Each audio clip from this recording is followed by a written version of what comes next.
Welcome to Kickback Hip Hop. My name is Connor, and today I have a very special review for you guys. We're talking Jay-Z's new 444 album. Let's not waste any time. Let's hop right into the review.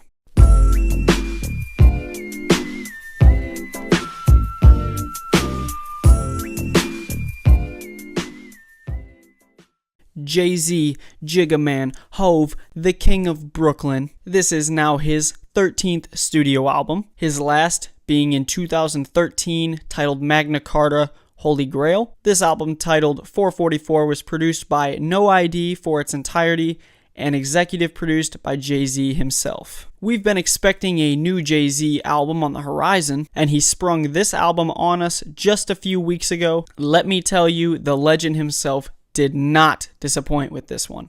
The first track is titled Kill Jay-Z. Let me tell you, he started this album off right. Jay talks about killing his ego and takes a little shot at Kanye, nothing dramatic, but still a shot at Kanye West. The track is gritty and the production is super dope. My favorite bar was, "In the future, other dudes playing football with your son." That's a bar. Hopefully that one didn't go over your head. Following the intro track is the second track titled The Story of OJ. This is another fire beat by No ID. According to No ID, Jay-Z is the one who put the Nina Simone sample on this beat, and it was dope. The idea behind the song is that regardless of who you are as a black person, your being black is the most important marker in our racist society. I loved the concept of this song, and I thought Jay-Z's flow over it was so smooth and so nice. Track 3 is titled Smile and features Gloria Carter, who is Jay-Z's mom,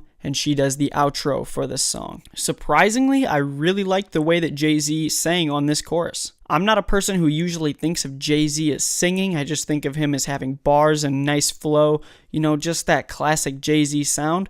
But with this one, I really did like the singing that he did. That singing mixed with Stevie Wonder makes for an awesome and very smooth hook. Jay simply murders this beat with some crazy verses, especially the third one. This record is very uplifting, and Jay-Z talks about how your bad times that you go through, everybody goes through bad times. These will make you into a better person in the future. I really loved the Stevie Wonder sample on this song, and this was one of my favorite tracks on the album. The next song is called Caught Their Eyes and features Frank Ocean. To be completely honest, I wasn't the biggest fan of the chorus and the beat selection for this song, but it's definitely not bad by any means. On this track, Jay talks about being aware of your surroundings. Jay's bars are very raw and blunt, but we all know that we're always going to get that with Hove. Track 5 is the title track, titled 444. The beat is a sample from the Hannah Williams song Late Nights and Heartbreak, which, like this song, is another song about infidelity. Once again, No ID cooked up some heat, and Jay really brought the bars and realness. I've been waiting to explain the title of the album, and now that we've come to the title track, I can explain that. Jay-Z said that one morning he woke up at exactly 4:44 a.m. and wrote this song. It is very powerful and very lyrical, and you can just hear the realness in his voice throughout the entire track. The song obviously is about him cheating on Beyonce, and it is also about his sorrow. Being 100% real with you right now, I think this is one of the best songs that Jay-Z has ever written. Following the title track is a song called Family Feud. This song is super dope and I love the meaning behind it. Essentially, the family that Hove is talking about in this song is the rap culture in general. He touches on the old heads and the new gen rappers colliding and beefing over the culture, as well as their importance in the game. And Jay-Z quotes from this song, "Nobody wins when the family feuds." Now, this is obviously a play on Steve Harvey's game show titled Family Feud. And to me, this song really just shows that Jay-Z still cares about the game. He doesn't want fighting over the culture that all these people love so much and that all these people are a part of to ruin or separate that culture that has been built in the past. I also loved the shout out that Jay gave to Puff and Ciroc at the end of the song. I thought that was super dope. Track number 7 is called Bam, featuring Damian Marley. This song has a very Bob Marley reggae feel to it. While the concept is dope and Jay's lyrics and flow are fire, the beat is a little whack in my opinion. For the sound that they were going for, it's pretty sick, but I just didn't think that it fit the album very well, to be completely honest. On this song, Jay talks about how he wouldn't be where he is today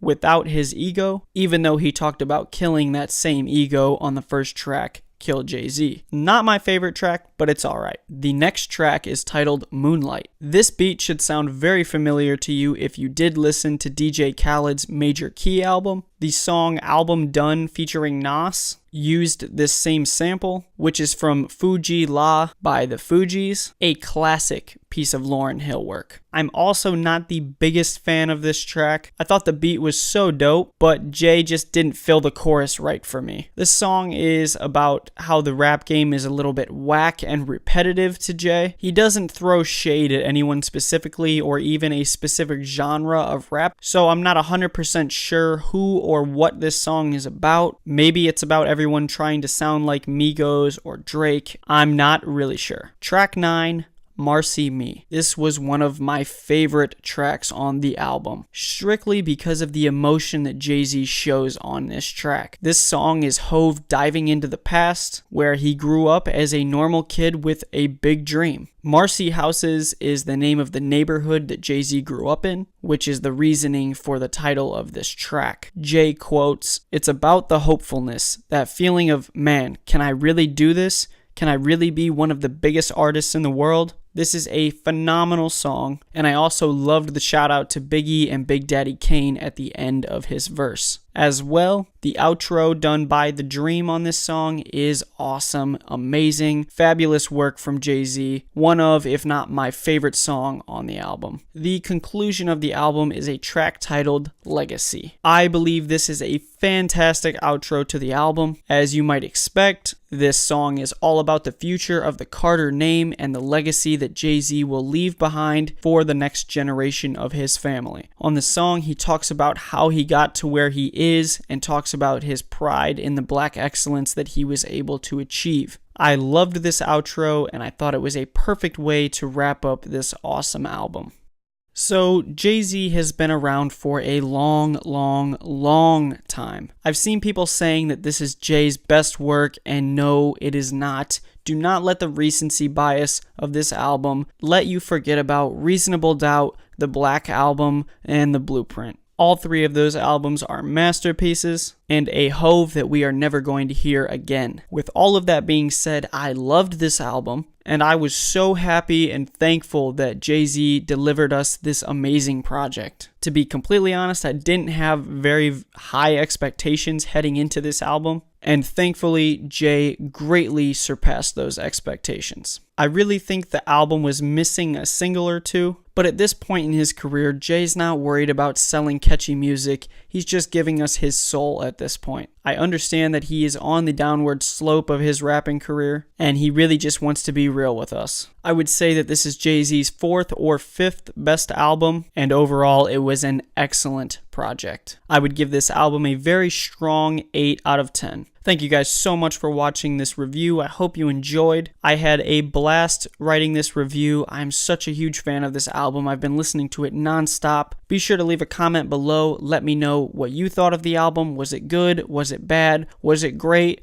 And how does this compare to Jay-Z's other work? I hope you guys had a wonderful and safe 4th of July. Be sure to follow me on Twitter at KickbackHipHop. I post all of my opinions and album reviews and everything on that Twitter page. That's going to do it for this video. Thank you guys so much for watching. Until next time, YouTube. Peace out.